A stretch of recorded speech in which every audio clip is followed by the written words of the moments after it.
Bonjour à tous et bienvenue sur ma chaîne. Comment allez-vous aujourd'hui? Est-ce que vous vous êtes déjà demandé pourquoi certaines situations vous touchent plus que d'autres? Pourquoi vous réagissez parfois de manière excessive et que vous-même vous ne comprenez pas pourquoi? Ou pourquoi malgré tout ce que vous faites pour aller bien, il y a encore quelque chose qui bloque à l'intérieur? Et si ce n'était pas le manque de force, mais plutôt une blessure émotionnelle cachée, non identifiée. Dans cette vidéo, on va voir ensemble comment reconnaître une blessure émotionnelle cachée, les signes qui ne trompent pas, et à la fin, je vais vous proposer un test introspectif qui est simple pour faire le point avec vous-même. En fait, qu'est-ce qu'une blessure émotionnelle? Je pense que j'en ai déjà parlé sur cette chaîne, mais une blessure émotionnelle, ce n'est pas forcément un grand événement, ça c'est pas particulièrement ou toujours un traumatisme visible. Bien souvent, ça peut être quelque chose de subtil, dans le sens que vous ne vous êtes pas senti écouté, vous avez été rejeté à un moment, vous avez été comparé à quelqu'un d'autre, ou vous avez dû être trop fort trop tôt. Euh, Souvent, ça peut arriver dès l'enfance, avoir dû être fort trop tôt parce qu'il y a quelqu'un un des parents peut-être qui est décédé ou qui a eu un accident ou des choses comme ça. Ce sont des situations qui font que les enfants grandissent trop vite, comme on dit. Ou avoir grandi sans se sentir aimé.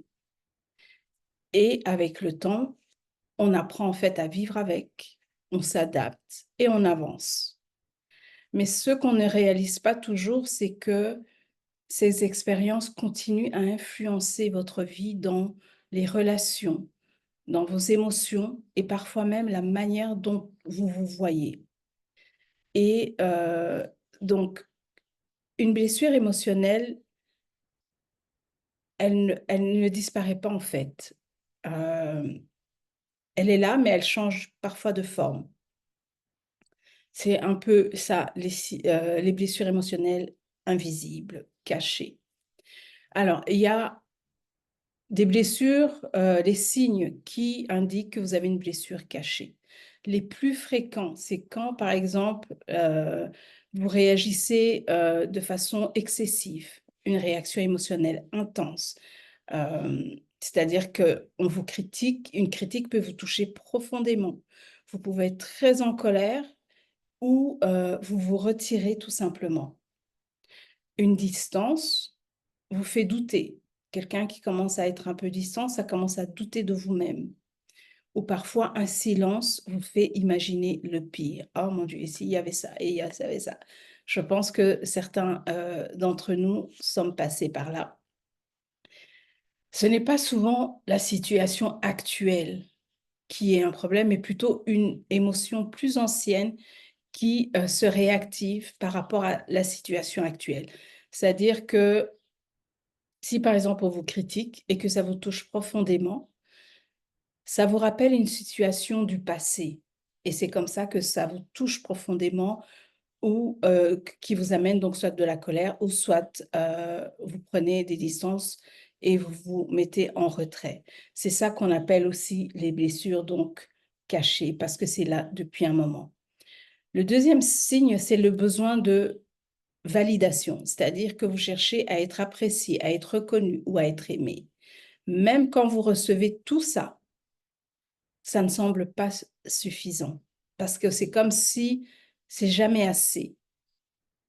Ça, c'est le deuxième signe. Le troisième signe, c'est la difficulté à faire confiance aux autres. C'est-à-dire que vous gardez une certaine distance.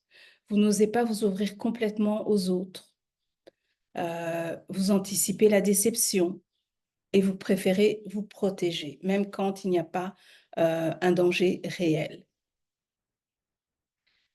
Le quatrième signe, c'est que vous avez tendance à trop donner, c'est-à-dire que vous êtes présent pour les autres, vous écoutez, vous aidez, vous soutenez les autres, mais intérieurement, vous sentez ce vide. Vous avez l'impression que personne ne comprend réellement qui vous êtes, donc vous vous sentez fatigué. Pour ce point que vous avez tendance à trop donner, parfois c'est aussi pour cacher vos blessures intérieures. Donc le fait de vous occuper des autres ne vous, comment dire, le fait de vous occuper des autres fait en sorte que vous n'avez pas besoin de faire face à vos propres blessures intérieures parce que vous êtes occupé à aider d'autres personnes. Le cinquième signe, c'est le dialogue intérieur négatif, c'est-à-dire que vous vous critiquez vous-même, vous êtes dur avec vous-même, vous doutez de votre valeur, vous minimisez vos réussites. Quand on vous dit que vous avez réussi telle chose, oui, mais il y a toujours quelque chose de négatif. Vous vous comparez souvent. Donc, c'est comme si c'était cette voix intérieure qui vous tirait tout le temps vers le bas quand on vous félicite, quand par rapport à vos valeurs, par rapport à tout ce que vous faites. Donc, vous avez ce dialogue intérieur qui est tout le temps négatif, etc. C'est aussi par rapport aux expériences passées, mais à certaines blessures. Ça, ce sont les 5 signes les plus souvent qu'on voit chez les personnes qui ont des blessures invisibles, les blessures émotionnelles. Alors, pourquoi ces blessures, on ne les voit pas? Parce que tout simplement, c'est à l'intérieur de soi. C'est invisible parce que c'est ce qu'on ressent à l'intérieur. Donc, c'est pas comme on s'est coupé, on a eu un accident vraiment qu'on peut voir. Et c'est pour ça aussi que des fois, on minimise, on banalise, on pense que c'est comme ça, c'est normal. Donc, on normalise ça, on évite d'y penser où on a tout simplement appris à ignorer cela. Ok, c'est là, ok, ça va passer, ou ah, c'est rien, c'est normal. Mais par contre, avec le temps, tout cela devient des habitudes. Ça devient des habitudes, ça devient des mécanismes de défense. Ça devient une façon de fonctionner. Donc, ça fait un peu votre, comment dire, c'est comme si vous vous dites ça doit être probablement votre personnalité. Donc, vous finissez par croire que c'est vraiment votre personnalité, alors que ce sont souvent des protections. Et il y a une autre version de vous, beaucoup plus légère, beaucoup plus en paix, beaucoup plus libre.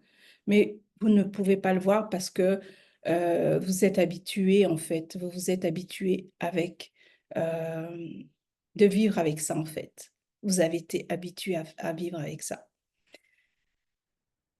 Maintenant, je voudrais, comme promis, faire le test avec vous de introspectif. Donc, vous allez pouvoir faire des réflexions intérieures. Répondez honnêtement, sans vous juger encore une fois. C'est vraiment pour vous.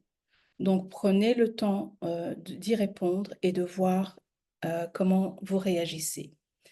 La première question, c'est quand quelqu'un vous fait une remarque, vous vous sentez A, légèrement touché mais stable, ou B, profondément affecté et sur la défensive.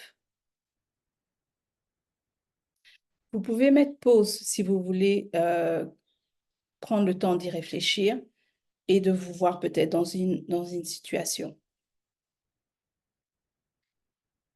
La deuxième question, dans vos relations, vous êtes plutôt en confiance ou plutôt sur vos gardes ou dépendant?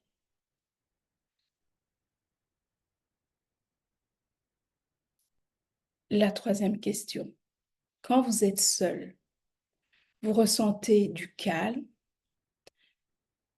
ou un inconfort, un vide ou de l'anxiété? Donc A, du calme, ou B, un inconfort, un vide ou de l'anxiété. Encore une fois, sans jugement, juste observer et reconnaître. La question numéro 4. Votre regard sur vous-même est plutôt bienveillant critique ou exigeant. Donc A, bienveillant. B, critique ou exigeant. La question numéro 5. Quand vous êtes blessé, vous avez tendance à A, exprimer ce que vous ressentez. B, garder pour vous ou exploser plus tard.